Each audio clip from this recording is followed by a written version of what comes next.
Assalamualaikum warahmatullahi wabarakatuh. Halo semuanya, selamat datang di channel ini. Perkenalkan, saya Winda Karisma dan teman saya Tri Yuliana. Kami adalah mahasiswi Universitas Negeri Jakarta, program studi D3 Administrasi Perkantoran, Fakultas Ekonomi. Video ini dibuat untuk memenuhi proyek akhir mata kuliah Manajemen Sumber Daya Manusia dengan dosen pembimbing Ibu Munawaroh MSI. Adapun tema proyek yang kelompok kami angkat yaitu hubungan antara stres kerja dengan kinerja karyawan dan bagaimana cara mengatasi stres selama WFH di masa pandemi COVID-19. Langsung aja ke materinya, keep on watching! Dunia kini tengah dihiasi perbincangan mengenai pandemi COVID-19. Tujuan presentasi ini adalah untuk mengetahui bagaimana hubungan atau korelasi antara stres kerja dengan kinerja karyawan dan bagaimana cara mengatasi rasa stres tersebut akibat WFH selama pandemi COVID-19. Sumber daya manusia adalah aset yang sangat penting. Oleh karena itu, sumber daya manusia harus dijaga, diperhatikan, dan dikembangkan. Salah satu faktor yang mempengaruhi tingkat kinerja adalah tenaga kerja atau manusia itu sendiri. Oleh karena itu, untuk meningkatkan kinerja, ada beberapa hal yang perlu diperhatikan oleh para karyawan. Salah satunya, kualitas emosionalnya. Masalah stres kerja dalam organisasi menjadi hal yang penting untuk diamati sejak timbulnya tuntutan untuk menjadi efisien dalam bekerja. Menurut Munandar, dalam jurnal Aldi dan Susanti tahun 2019, stres kerja seringkali lebih banyak merugikan pegawai ataupun perusahaan. Dampak negatif atau distres yang diakibatkan oleh stres kerja dapat berupa gejala fisik maupun psikis. Dan menurut Mangkunegara, dalam Rismawan tahun 2014, stres kerja disebabkan oleh beberapa hal, yakni beban kerja, waktu kerja, pengawasan, iklim kerja, wewenang kerja yang tidak membadai dengan tanggung jawab, konflik kerja, serta perbedaan nilai antara karyawan dengan pemimpin. Sedangkan kinerja adalah hasil kerja seseorang, dan menurut Bastian dalam jurnal Putri tahun 2014, secara umum kinerja merupakan prestasi yang ingin dicapai oleh suatu organisasi dalam periode tertentu. Dari beberapa pengertian tersebut mengenai stres kerja dan kinerja, kita dapat mengetahui jelas bahwa pasti terdapat hubungan yang saling mempengaruhi satu sama lain. Hasil kerja seseorang diukur oleh beberapa faktor. Seseorang jika bekerja dalam keadaan baik, maka ia akan menjadikan kinerja yang baik juga dan dapat meraih prestasi yang baik. Namun, jika seseorang bekerja dalam keadaan yang tertekan, dalam hal ini fisik atau mentalnya, maka dapat dipastikan kinerja karyawan tersebut akan menurun dan mengakibatkan stres dalam bekerja. Seperti yang kita rasakan saat ini, saat pandemi COVID-19.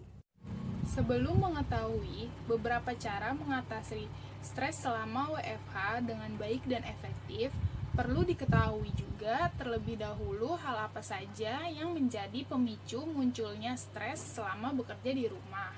Penyebab yang utama adalah tugas domestik dan kantor yang kini sulit dipisahkan dapat membuat pekerja merasa lebih lelah secara emosional, fisik, dan juga mental. Kondisi tersebut sering disebut sebagai burnout. Jika karyawan merasa tertekan hingga stres, maka bagaimana bisa karyawan tersebut memiliki kinerja yang baik? Bisa jadi produktivitas karyawan tersebut menurun, sehingga menyebabkan produktivitas perusahaan pun juga ikut menurun. Tentu hal ini tidak dapat dibiarkan. Karyawan yang memiliki kendala dalam bekerja secara virtual atau WFH dengan merasa tertekan harus diatasi. Pakar kesehatan dari The Open University Inggris, Rajvinder Samra mengungkapkan bahwa tanda-tanda dari burnout ini bisa bermacam-macam, teman-teman. Mulai dari seseorang merasakan kelelahan, tidak berenergi, hingga merasakan kehilangan minat untuk bekerja. Namun, apapun tandanya, yang paling penting adalah tetap bagaimana cara mengatasinya. Cara paling mudah untuk mengatasi rasa lelah adalah dengan recovery atau pemulihan.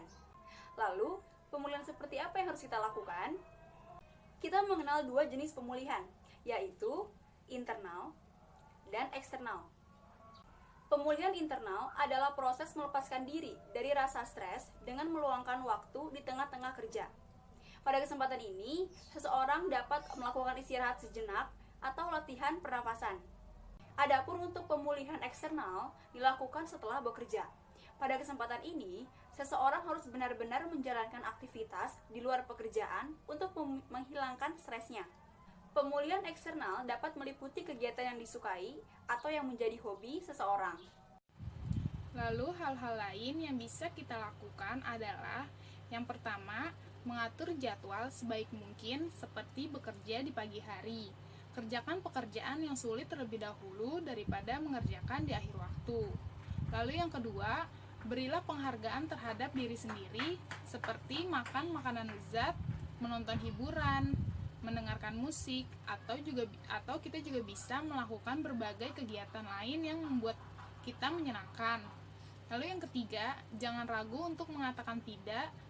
Jika kita dihadapkan dengan banyak permintaan atau tugas kerja yang harus diselesaikan, kita berhak menolak jika memang sudah tidak mampu dan waktu yang dimiliki semakin terbatas.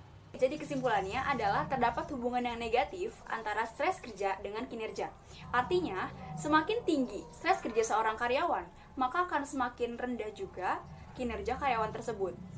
Kasus stres kerja ini dapat dijadikan sebagai bahan bagi manajemen perusahaan untuk meningkatkan kinerja karyawannya, kemudian meningkatkan keterampilan dan juga membuat teamwork untuk meningkatkan kecerdasan emosional. Sedangkan bagi karyawan, diharapkan karyawan dapat menyesuaikan diri terhadap pekerjaan maupun terhadap rekan kerja dan juga selalu melakukan pekerjaan yang membuatnya nyaman serta dapat bekerja sama dalam kelompok sehingga dihasilkan pekerjaan yang lebih baik. Dengan kita mengatasi stres, maka kesehatan mental akan jadi lebih baik, kemudian juga tercapainya keseimbangan, kepuasan dan kebahagiaan dalam hidup. Jadi, tetap di rumah, tetap efektif dan tetap produktif. Sekian presentasi dari kami mengenai stres kerja dan cara mengatasinya. Semoga bermanfaat dan sampai jumpa di video selanjutnya. Wassalamualaikum.